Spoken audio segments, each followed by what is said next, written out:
ಸಬಲೀಕರಣಗೊಳ್ಳುತ್ತಿವೆ. ಇದರ ವಿರೋಧವಾಗಿ ನಾನು ಮಾತಾಡಲು ಇಚ್ಛಿಸುತ್ತೇನೆ. ನಾವು ನೋಡ್ತಾ ಹೋಗ್ಬೋದು, ಆಕ್ಚುಲಿ ನಮ್ಮ ಕರ್ನಾಟಕದಲ್ಲಿ ಬಹುತೇಕ ಗ್ರಾಮೀಣ ಹಳ್ಳಿ ಪ್ರದೇಶಗಳಲ್ಲಿ ಯಾರೂ ಸಹ ಸಾಮಾಜಿಕ ಮಾಧ್ಯಮಗಳು ಉಪಯೋಗಿಸಲು ಸಾಧ್ಯವೇ ಇಲ್ಲ. ಬಹುತೇಕ ಗ್ರಾಮೀಣ ಪ್ರದೇಶಗಳಲ್ಲಿ ನಮಗೆ ಬೇಕಾಗಿರೋದೇ ಅಂತರ್ಜಾಲ, ಇಂಟರ್ನೆಟ್.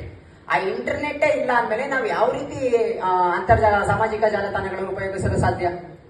ಇಲ್ಲೇ ಕೂತಿದೀವಿ, ಎಷ್ಟೋ ಸತಿ ಇಂಟರ್ನೆಟ್ ಸಿಗ್ತಿಲ್ಲ, ಮತ್ತೆ ಯಾವ ರೀತಿ ಸಾಮಾಜಿಕ ಜಾಲತಾಣ ಉಪಯೋಗಿಸಕ್ಕೆ ಸಾಧ್ಯವಾಗುತ್ತದೆ? ಅದರಿಂದ ಇದು ಸಬಲೀಕರಣಗೊಳಿಸುತ್ತವೆ. ಅದರ ಬಗ್ಗೆ ಆ ಪದವೇ ಅದು ವಿರೋಧ ಅಂತ ನಾನು ವ್ಯಕ್ತಪಡಿಸಲು ಇಚ್ಛಿಸುತ್ತೇನೆ.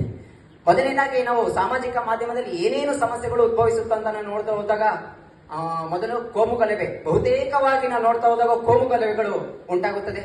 ಜೊತೆಗೆ ಫೇಕ್ ನ್ಯೂಸ್ಗಳು ಅಂತ ಏನಿದೆ ಅದು ಬಹುತೇಕ ಹರಿದಾಡ್ತಿದೆ. ಯಾವುದು ನಿಜ, ಯಾವುದು ಸತ್ಯ, ಇದರಿಂದ ಎಷ್ಟೋ ಜನ ಜೀವನವೇ ಹಾಳಾಗಿದೆ, ಎಷ್ಟೋ ಜೀವಗಳು ಸಹ ಇದರಿಂದ ಹೋಗಿದೆ. ಸಾಮಾಜಿಕ ಜನ ಉದಾಹರಣೆಗೆ ನಾವು ನೋಡ್ತಾ ಹೋಗ್ಬೋದು. ಮುಂದೆ ಇನ್ನೇನು ಈ 0.3 ಏನೋ ಕೋವಿಡ್ ಬರ್ತಿದೆ ಅಂತ ನಾವು ಕೇಳ್ತಾ ಹೋಗ್ತೇವೆ. ಚೀನಾದಲ್ಲಿ ಕೋವಿಡ್ ಮಹಾಮಾರಿನೇ ಬರ್ತಿದೆ ಅಂತ ಏನು ಫುಲ್ ಸ್ಪ್ರೆಡ್ ಮಾಡ್ಬಿಟ್ಟಿದೆ ಜಾಲತಾಣ. ನೋಡಿದ್ರೆ ಯಾವುದೇ ಕೋವಿಡ್ ಇಲ್ಲ. ಸುಮ್ಮನೆ ಸಾಮಾಜಿಕ ಜಾಲತಾಣದಲ್ಲಿ ಸಮಾಜವನ್ನೇ ಒಂದಿಷ್ಟು ಹದಗೆಡಿಸಬೇಕು ಅಂತ ಒಂದಿಷ್ಟು ಜನ ಮಾಡ್ತಾರೆ. ಬಟ್ ಇದರಿಂದ ಗೊತ್ತಾಗುತ್ತದೆ ಸಾಮಾಜಿಕ ಜಾಲತಾಣಗಳು ಭವಿಷ್ಯದಲ್ಲಿ ಒಂದು ಮಾರಕವಾಗಿದೆ ಅಂತ ನಾನು ಹೇಳಲು ಇಚ್ಛಿಸಪಡ್ತೇನೆ.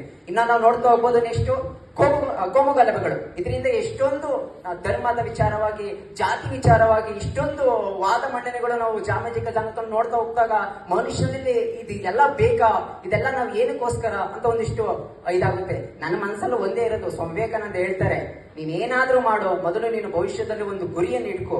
ಅದಕ್ಕೆ ಪ್ರತಿ ಸಲ ನಾನು ಹೋದಾಗ ಇದೊಂದು ಮಾತನೇ, ಹೇಳಿ ಎದ್ದೇಳಿ ಗುರಿ ಮುಟ್ಟುವ ತನಕ ನಿಲ್ಲದಿರಿ ಅಂತ. ಇದೊಂದು ಪದ ಮನುಷ್ಯನಲ್ಲಿ ಒಂದು ಧೈರ್ಯ ತುಂಬುತ್ತೆ.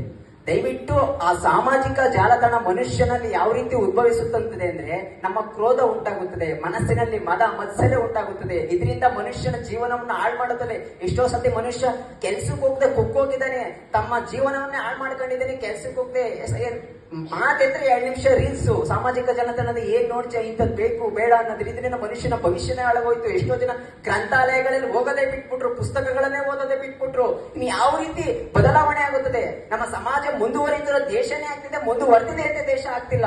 ಕರ್ನಾಟಕದಲ್ಲಿ ಉದಾಹರಣೆ ತಗೊಂಡಾಗ ಎಷ್ಟೋ ವಿದ್ಯಾರ್ಥಿಗಳಿಗೆ ಕೆಲಸ ಸಿಗ್ತಿಲ್ಲ. ಕಾರಣ ಏನು ಅಂದ್ರೆ 3 ಜನ 4 ಜನ ಮನೇಲಿ ಇದ್ದಂತ ಮಕ್ಕಳುಗಳು 2-3 ಕೆಲ್ಸಕ್ಕೆ ಹೋಗ್ತಾ ಕೂತ್ಕೊಂಡು ಸಾಮಾಜಿಕ ಜಾಲತಾಣದಲ್ಲೇ ನೋಡ್ಕೊಂಡು ಹೋದ್ರೆ ಒಬ್ಬ ಮಾತ್ರ ದುಡಿಯಕ್ಕೆ ಹೋಗ್ತಾನೆ. ಎಲ್ಲ ಗೊತ್ತೆ, ಆರ್ಥಿಕತೆ ಕುಸಿಯೋದ ಕಾರಣ ಒಂದು ಕಾರಣ ಅಂದ್ರೆ ಇದೊಂದೇ.